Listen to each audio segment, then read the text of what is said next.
Toueno le niais et le sifflet enchanté.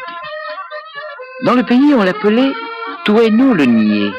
Et les fermiers voisins, les trois frères Loquin, Albert, Norbert et Robert, le croyaient si peu dégourdi qu'il ne lui donnait presque rien à faire. Et encore, s'arrangeait-il souvent pour ne pas le payer.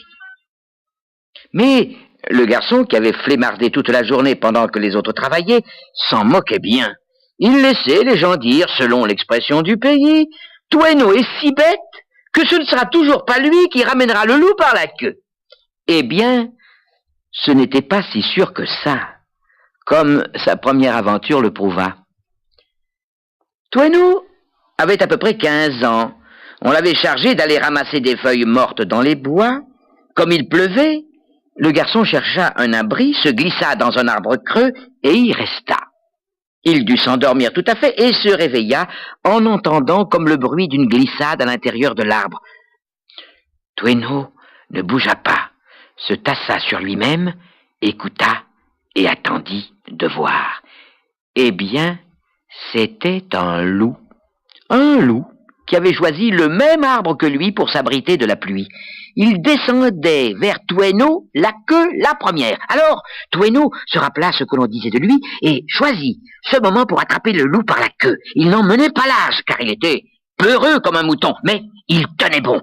C'est la mère qui fut étonnée en voyant arriver son fils tirant le loup par la queue. Elle n'en perdit pas ses esprits pour autant, au contraire. « Tiens le loup !» lui dit-elle, « pendant que je vais le faire entrer dans la peau du bélier qui est mort la semaine passée. Je vais coudre le loup à l'intérieur de la peau pour en faire un bélier comme on n'en a jamais vu. Demain, tu iras le vendre à la foire à 5 pour 5. » Toueno le niais n'était pas trop rassuré le lendemain sur le champ de foire d'avoir à faire un tel marché. Mais il était fier de voir tous les regards se porter sur l'animal fougueux qu'il avait à vendre. Pour une fois, il en oubliait de prendre son hernier. C'est tout juste si les frères Loquin le reconnurent. Sans hésiter, ils achetèrent le bélier qu'ils payèrent 80 pistoles, persuadés de faire leur plus belle affaire de l'année. Le premier soir, le bélier fut enfermé dans la bergerie de l'aîné pour y passer la nuit. Le loup, bien cousu dans la peau du bélier, en profita pour se régaler. Il n'avait sûrement rien mangé depuis longtemps. Quand l'aîné des frères Loquin ouvrit la porte de sa bergerie de tout son troupeau, il ne lui restait plus que les os et la laine. Sa colère fut épouvantable. On lui avait vendu un bélier ensorcelé. Il se sentait berné, ruiné, volé, mais se garda bien d'en rien dire à ses frères. Le deuxième soir, le fameux bélier fut enfermé dans la bergerie du cadet pour y passer la nuit. Le loup, toujours cousu dans la peau du bélier, devait avoir encore grand faim malgré son repas de la nuit précédente. Lorsque le cadet des frères Loquin ouvrit la porte de sa bergerie, il n'y trouva plus un seul mouton, ni une seule brebis sur pied. Sa colère fut épouvantable. Et le troisième soir, le loup, toujours cousu dans sa peau de bélier, fut enfermé dans la bergerie du plus jeune frère Loquin pour y passer la nuit. Il devait avoir grand faim, malgré ses repas des 2 nuits précédentes. Quand le fermier ouvrit la porte de sa bergerie, il n'y restait plus que le loup. Il avait tellement mangé que son ventre était devenu énorme et que la peau du bélier avait craqué, faisant apparaître sa fourrure de loup.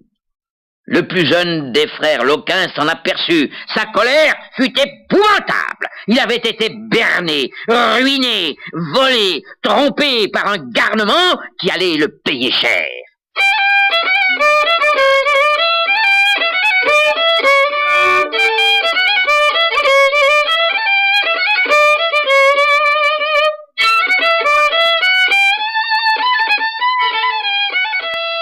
Toueno le niais, perché sur un arbre, était occupé à se tailler un sifflet quand il vit venir les 3 frères Loquin, rouges de fureur, fou de rage, gesticulant de colère. Sans perdre un instant, il sauta de son arbre et alla retrouver sa mère à la cuisine. « Maman, couche-toi à terre, fais vite la morte, les frères Loquin arrivent !» dit-il. Quand les trois fous furieux, armés de triques et de fouets, entrèrent, la mère était comme morte. Toueno, le niais, accroupi par terre, lui sifflait dans les oreilles avec son sifflet. « Gredin, canaille, voleur, menteur, ensorceleur !» commencèrent à hurler les trois frères en brandissant chacun sa trique. « Chut, pas si fort !» répondit à voix basse Toueno le niais. « Vous ne voyez pas que ma chère mère est morte et que j'essaie de la faire ressusciter ?» Les frères Loquin en restèrent muets d'ahurissement, tandis que Toueno continuait à siffler doucement. Ils virent bientôt la femme ouvrir les yeux et bouger. Mais aucun des trois n'avait oublié son troupeau dévoré par le loup. L'aîné s'écria « Canaille, ce n'est pas un bélier que tu nous as vendu, mais un loup qui a dévoré tous nos troupeaux. Nous sommes venus te battre et nous avons la main lourde tous les trois. Mais si tu nous donnes ton sifflet, nous ne te ferons rien. »« Vous donnez mon sifflet ?» répondit Toueno. « Vous n'y pensez pas. J'aimerais encore mieux que vous me battiez. »« Faisons un échange, » proposa l'aîné. « Veux-tu un lapin, un poulet, un sac de grains ?»« Oh, mon sifflet vaut beaucoup mieux, » répondit Toueno, l'air offensé. « Nous t'en donnerons 5 pistoles, lança Robert le cadet. « Mon sifflet en vaut 30, ce n'est pas un marché. Allons-y pour 15 pistoles, ajouta Albert. « 20 !» lança Toueno, le rusé, l'air décidé. Ainsi, le garçon tira 20 pistoles d'un sifflet qui ne pouvait servir à rien et ne reçut pas un seul coup de bâton.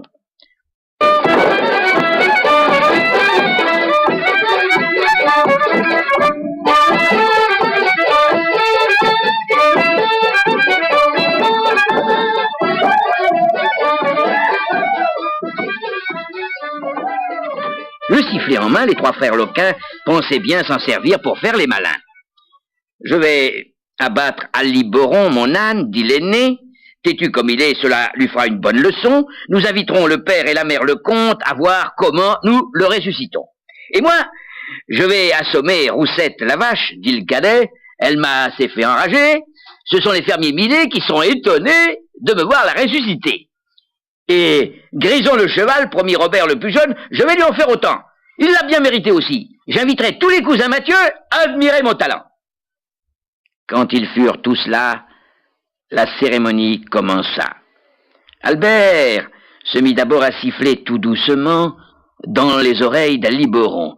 Fut, fut. Mais comme Aliboron ne semblait pas l'entendre, Albert souffla plus fort.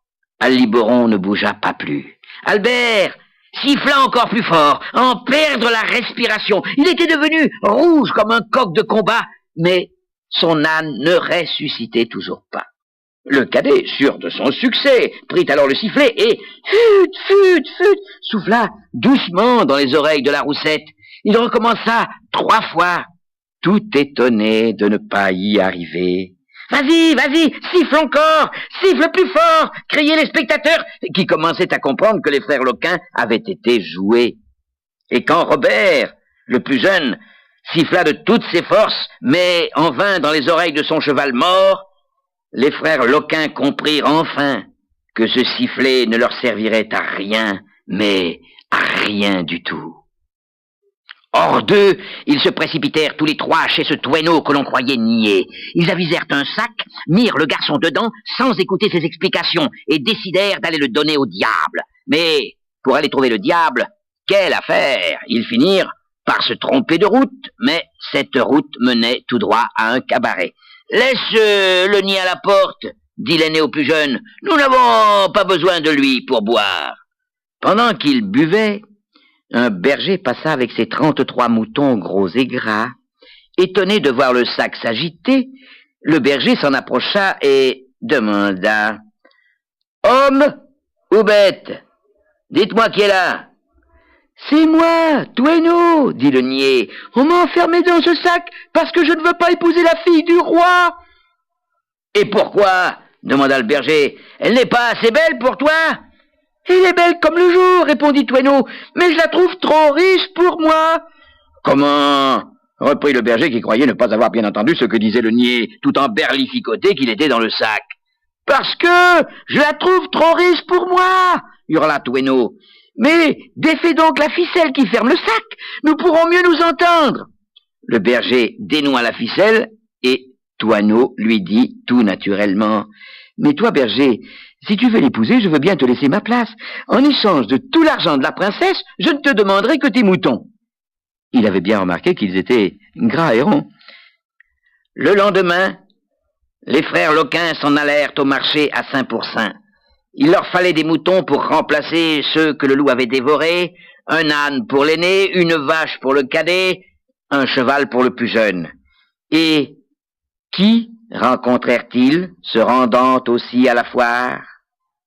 Toueno le niais lui-même.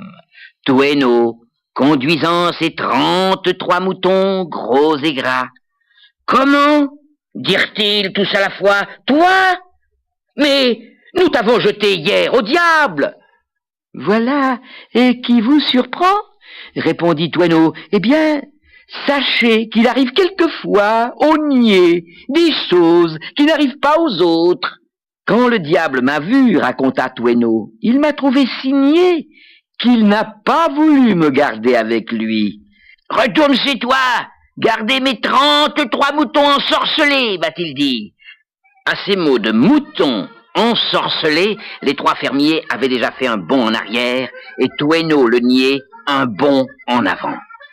Il retourna bien tranquillement chez lui, avec ses 33 moutons bien gras, et plus jamais les 3 fermiers ni les gens ne se moquèrent de Toueno.